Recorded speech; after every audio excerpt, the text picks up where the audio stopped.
So the leaders that complain that their employees don't think for themselves have one thing in common. They are constantly saying things like, just do what I ask. They don't need to know why. They're paid to follow instructions and do what I tell them to do. Then those same leaders wonder why their team asks them about every single decision. Tiny ones. Nobody takes initiative. Nobody solves problems.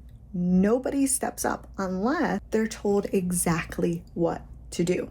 And here's the irony in all this. Your team is not lazy. They're operating exactly the way that you've trained them to operate. When you only tell people what to do, they'll do the thing, but then they'll stop and wait for the next set of directions, which doesn't help with forward momentum. Why are they doing this? Because you haven't told them why they're doing the thing. So they can't think ahead and be a better employee for you.